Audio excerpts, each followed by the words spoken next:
सना बहुत ज़रूरी है आपसे बात करना। नहीं करेंगे आप बात? चलें, बहुत शुक्रिया जी। ये थी सना, जिसके लिए बादल बाबू इंडिया से पाकिस्तान आया था। बहुत सारे सवालात थे जिनके जवाबात हमने लेना चाहे सना से, लेकिन सना ने तमाम सवालों का जवाब देने से मना कर दिया है। बादल यकीनन यहाँ पर आया होगा, किसी के पास ठहरा होगा, हमने इसकी भी खोज लगाई है। आइए उस घर पर चलते हैं जहाँ पर बादल ठहरा हुआ था।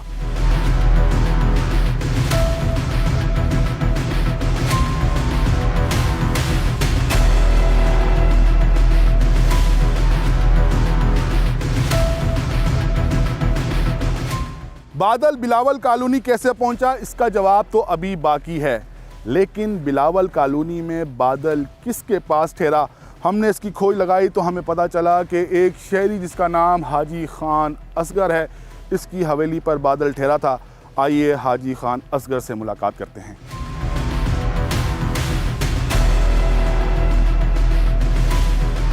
एक लड़का था जिसका नाम बादल है जी, वो यहाँ पर ठहरा था जी।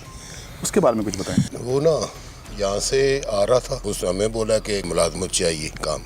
मैंने बोला चलो ठीक है। आपने उसको यहाँ पर क्यों रखा? जब रखने लगे थे उसने क्या बताया था कि वो कौन है, कहाँ से आया है? उस वक्त उसने कुछ नहीं बताया, उसने बोला कि मेरे पास नौकरी कोई नहीं है, काम कोई नहीं है। तो आपने पूछा नहीं कि वो कहाँ से आया है? मैंने पूछा है, उसने बोला हमारी इधर रहायश है, मेरे रिश्तेदार, मेरी मामा है इधर। जो सना की वालदा थी उसको वो ये कहता था वो मेरी वालदा है। वालदा मेरी अम्मी है, मुझे इस तरह बोला है। मैंने बोला ये तो गरिया सारा हम जानते हैं, ठीक है फिर रह जाओ। 2-3 दिन के बाद पता चल गया, उन्होंने खुद इधर आए कि ये बंदा जो ने साडे घर इस तरह बच्ची नाल मतलब गलबात की थी।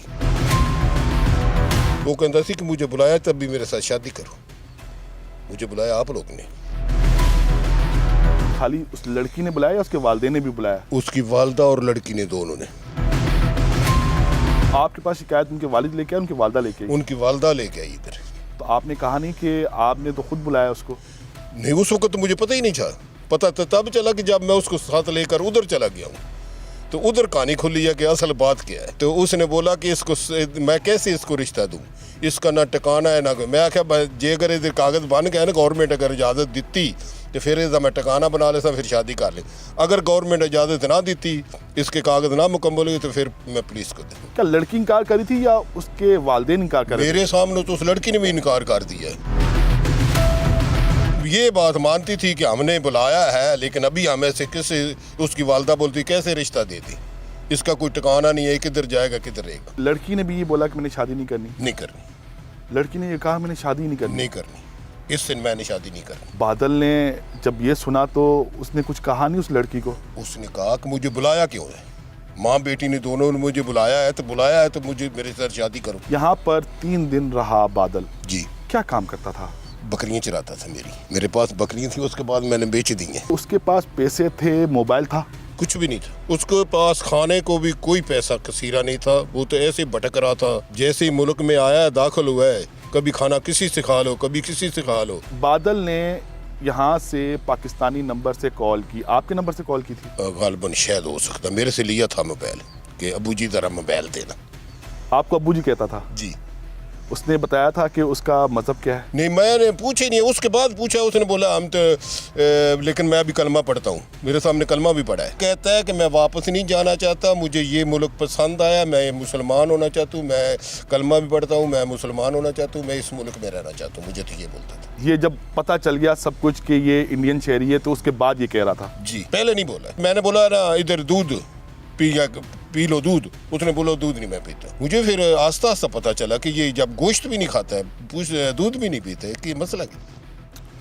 हमारी आज की खोज में इस केस की तमाम परतें खुल चुकी हैं। बादल बाबू इस गांव में आया जिसका नाम बिलावल कॉलोनी है, यहाँ पर आकर रहा। जिस लड़की से मोहब्बत करता था उसका नाम सना है, उसके घर पर रिश्ता भी लेके गया, लेकिन उसकी वालदा ने ये कहकर रिश्ता ठुकरा दिया कि इसके पास कुछ भी नहीं। एक सवाल का जवाब अभी बाकी है और ये है कि बादल पाकिस्तान में दाखिल कैसे हुआ। आइए थाना सदर चलते हैं।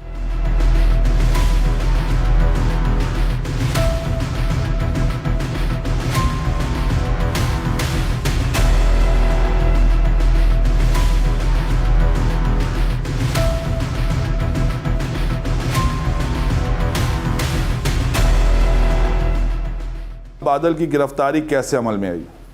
हमें जी एक इतला मिली कि रंग वाली फैक्ट्री, ये एक मंडी से बाहर इलाका है, वहाँ पे एक मशकूक शख्स फिर रहा है। इस इतला पर मैं मौके पर पहुँचा, उसको चेक किया, उसका शनाख्ती कार्ड हमने मांगा तो वो अपना शनाख्ती कार्ड पेश ना कर सका। उसने कहा कि मैं पाकिस्तान का हूँ ही नहीं, मैं बल्कि एक इंडियन शहरी हूँ। हमने कहा कि अगर आप इंडियन शहरी हैं तो अपना कोई पासपोर्ट, कोई वीज़ा, कोई सफरी दस्तावेज़ वो दिखा दें। लेकिन वो ये सफरी दस्तावेज़, पासपोर्ट, वीज़ा कोई चीज़ हमें हमारे सामने पेश ना कर सका। उसको हम थाना ले आए और उसकी हमने तहकीक की, लेकिन वो कोई भी बॉर्डर क्रॉसिंग के मुतल्लिक कोई भी वो हमें क्लू, कोई शहादत, कोई चीज़ पेश ना कर सका, जिस पर हमने उसके खिलाफ फॉरेन एक्ट के तहत पर्चा दे दिया। तफ्तीश में क्या सामने आया है?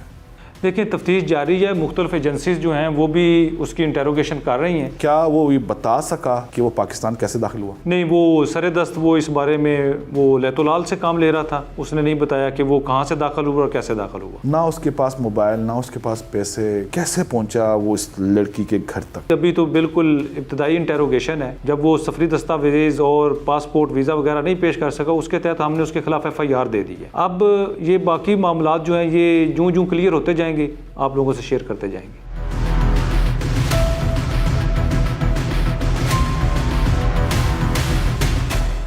सोशल मीडिया पर परवान चढ़ने वाली इस मोहब्बत का दर्दनाक अंजाम हुआ। बादल इस वक्त मंडी भाउदीन की जेल में है और अपनी रिहाई का मुंतज़िर है। इसके वालिद करपाल सिंह ने भारतीय हुकूमत से बेटे की रिहाई के लिए दरख्वास्त भी कर रखी है। ताहम एक सवाल का जवाब ताहाल नहीं मिल सका और वो ये है कि बादल बग़ैर सफरी दस्तावेज़ात के पाकिस्तान कैसे पहुंचा। इस वीडियो पर अपना फीडबैक ज़रूर दीजिएगा। अपना ख्याल रखिएगा। अल्लाह हाफ़िज़।